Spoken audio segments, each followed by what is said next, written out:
Hai, selamat datang di podcast Mirror, Miss Cat Cerita Horor.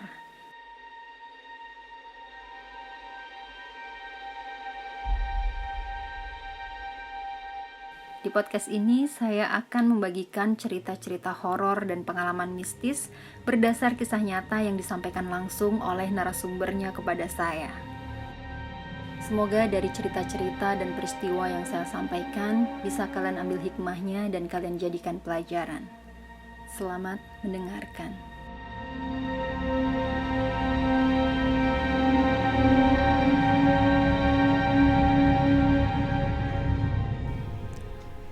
Kisahku ini terjadi lebih dari 30 tahun yang lalu.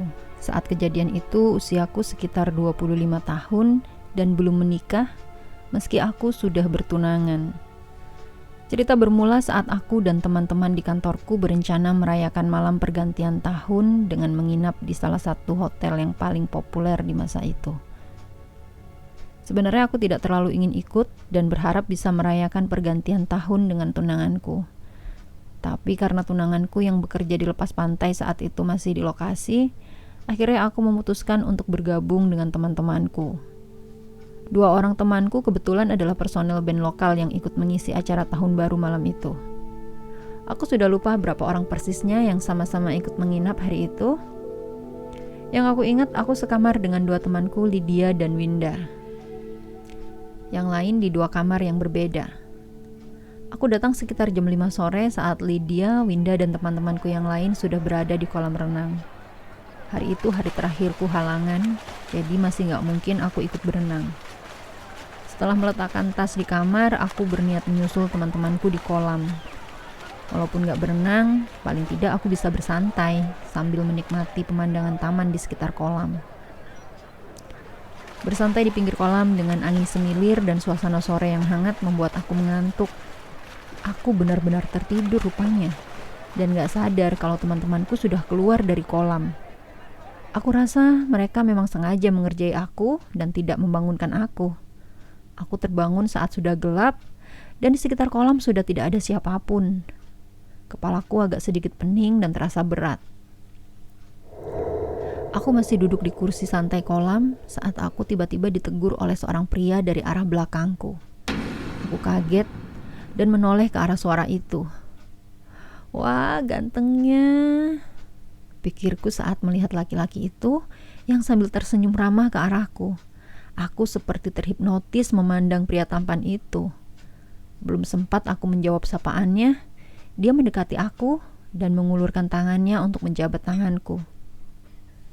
Aku hanya bisa membalas jabatan tangannya itu dan hanya bisa terpana memandang ketampanan wajahnya. Dia tak hanya tampan, dia juga tinggi dengan dada bidangnya. Aku benar-benar lupa kalau aku sudah bertunangan dengan kekasihku. Dia tak mengatakan apapun, tanganku tak dilepaskan, dan dia menarik kedua tanganku meminta aku untuk berdiri. Aku pun berdiri di depan dadanya yang bidang itu. Kemudian dia menuntunku. Aku pun menurut saja saat dia mengajakku berjalan-jalan di pinggir kolam itu. Yang aku heran, dia sudah tahu namaku. Dia menyebut namaku dengan lembut. "Kamu Vina, kan?" Aku hanya bisa mengangguk dan tersipu malu. Dan tak terpikir sedikit pun dari mana dia tahu namaku. "Vina." Lagi-lagi dia menyebut namaku. Dan aku pun terbangun. Rupanya si Winda yang memanggil-manggil aku membangunkan tidur soreku di pinggir kolam. "Vin, yuk balik ke kamar, kita udahan berenangannya," kata Winda. Dan sekarang kepalaku benar-benar pening dan sedikit kesal, karena pria tampan yang aku lihat tadi hanyalah mimpi. Aku segera melupakan mimpiku tadi dan menyusul teman-temanku menuju kamar. Setelah makan malam, kami pun turut berpesta di klub. Aku sendiri tak terlalu larut dalam hingar-bingar di klub ini. Aku merasa gak enak badan. Mungkin masuk angin gara-gara tertidur di kolam tadi sore. Aku hanya menunggu 2 temanku untuk tampil, dan setelah itu aku ingin kembali ke kamar. Aku merasa sangat pengap dan gak nyaman. Mungkin juga karena kepulan asap rokok di klub yang menambah rasa pengapku ini. Aku mengatakan kepada Lydia kalau setelah Ivan dan Deki tampil, aku mau segera kembali ke kamar. Akhirnya teman-temanku naik ke panggung. Dengan rasa pengap dan keringat dingin yang sangat tak nyaman ini, aku berusaha untuk menonton aksi kedua temanku itu hingga selesai. Winda yang melihat aku hanya duduk gelisah menawarkan untuk mengantar aku kembali ke kamar. Tapi aku kasihan pada Winda. Pasti dia pun tak ingin melewatkan penampilan teman-teman kami saat itu. Sedangkan Lydia asyik di depan panggung sambil jepret-jepret kamera untuk mengabadikan momen kedua teman kami tampil saat tahun baruan. Segera setelah Ivan dan Deki selesai memainkan lagu terakhir, aku pun berpamitan untuk ke kamar. Tawaran Winda untuk mengantarkan aku ke kamar aku tolak. Aku tahu dia masih ingin bersenang-senang di klub. Kamar di hotel ini yang aku maksud sebenarnya lebih tepat disebut bungalow atau cottage yang berjajar di sepanjang area dekat parkiran dan kolam renang. Jadi, dari klub untuk kembali ke kamar memang lumayan jauh. Tapi ya sudahlah. Aku hanya merasa badanku panas dan pengap, tapi aku gak lemes dan sanggup berjalan menuju kamar. Ada satu kejadian ganjil yang aku alami saat aku berjalan menuju kamar. Area kolam renang masih ramai. Rupanya gak semua tamu hotel turut berpesta di klub. Sebagian ada yang asik bercengkrama di pinggir kolam. Aku keasyikan memperhatikan orang-orang itu dan gak sadar kalau ada seorang cleaning service berdiri di depanku yang sedang berjalan menuju kamar. Aku pun hampir saja menabraknya. Untungnya aku sempat mengalihkan pandangan dari kolam dan melihat ke depan.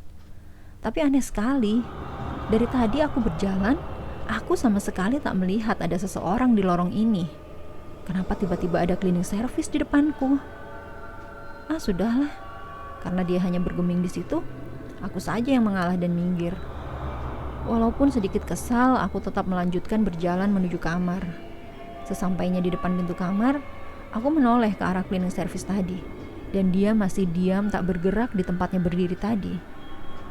Aku memutuskan untuk segera masuk dan tak memperdulikan apa-apa lagi, karena rasa pengapku ini tak juga hilang meski aku sudah tidak berada di dalam klub. Aku segera merebahkan badanku dan berusaha tidur saja meski agak sulit karena rasa pengap ini. Syukurlah rasa pengapku lama-lama berkurang dan aku bisa tertidur pada akhirnya.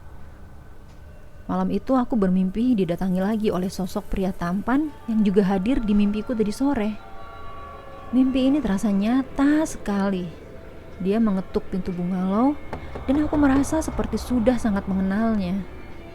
Dia langsung memegang tanganku dan menyentuh wajahku, menyelipkan poni rambutku di belakang telingaku. Dia lalu menggandengku dan mendudukkan aku di pinggir ranjang. Dia juga duduk sambil merengkuhku, menyandarkan kepalaku di dadanya yang bidang. Dia memelukku erat. Nyaman sekali rasanya berada dalam pelukannya. Kami benar-benar seperti sepasang kekasih yang saling merindukan. Dan rasanya aku tidak ingin melepaskan pelukannya dan ingin terus berada di dekatnya. Dia lalu menciumi wajahku, mencium bibirku dengan lembut. Aku sangat menikmati semua cumbuannya. Tapi tiba-tiba dia berhenti dan mengatakan kalau dia harus pergi. Tapi dia berjanji akan datang lagi menemuiku. Aku seperti patah hati saat dia mengatakan hal itu. Dan tak seberapa lama, aku mendengar Winda dan Lydia mengetuk pintu kamar. Aku pun terbangun dengan perasaan gelisah dan campur aduk dengan mimpi aneh yang baru saja aku alami. Aku memilih untuk tak menceritakan mimpiku itu kepada siapapun, termasuk Lydia dan Winda. Karena bisa saja nanti aku malah diolokin oleh mereka, dibilang aku kangen pacar atau apalah. Mending aku lanjutkan tidurku. Syukurlah sosok pria tampan itu tak hadir lagi di mimpiku dan aku bisa tidur pulas hingga pagi. Setelah mimpi aneh di malam tahun baru itu, kehidupanku kembali seperti sedia kala. Walaupun kadang aku teringat dengan sosok pria tampan itu, tapi kesibukanku di kantor membuatku tidak terlalu memikirkannya lagi. Hingga beberapa hari kemudian, di kantor aku lagi-lagi merasa pengap seperti yang aku rasakan saat malam tahun baru di hotel itu. Pengap dan gak nyaman sekali. Aku hanya menganggapnya masuk angin biasa dan kecapean saja. Jadi setelah menyelesaikan pekerjaanku hari itu, aku pun segera pulang dan ingin secepatnya beristirahat. Aku tak terpikir sama sekali kalau rasa pengap ini semacam pertanda kalau sosok pria tampan itu akan mendatangi aku lagi dalam mimpiku. Dan benar saja, malam itu dia hadir lagi. Seperti sebelumnya, dia mengetuk pintu kamarku dan aku mempersilakannya untuk masuk. Dan malam itu adalah puncak dari 2 pertemuan yang sebelumnya. Kami tak hanya berpelukan dan berciuman, tapi lebih dari itu. Dan aku benar-benar menikmati setiap detik waktu bersamanya dalam mimpiku. Dia bukan orang asing bagiku, walaupun aku tidak tahu siapa dia. Keesokan paginya, aku terbangun dengan rasa lelah yang teramat sangat. Benar-benar seperti seseorang yang baru saja menghabiskan malam pertama. Aku pun memutuskan untuk tidak kerja hari itu karena aku benar-benar sangat kelelahan. Aku akhirnya memutuskan untuk menceritakan tentang mimpiku ini kepada Lydia dan Winda.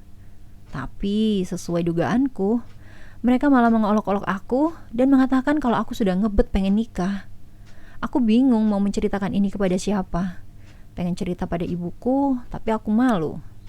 Tapi ya sudahlah, aku takut sosok itu akan mendatangi aku lagi dan akan melakukan tindakan semacam itu lagi. Karena kalaupun itu hanya mimpi, mimpi itu terasa terlalu nyata bagiku. Ibuku sangat terkejut mendengar ceritaku. Aku bersyukur reaksi ibuku tidak seperti Lydia dan Winda yang gak percaya dengan pengalamanku dicabuli oleh setan. Ibuku lalu membawaku menemui seorang ustadz agar sosok itu tidak menggangguku lagi.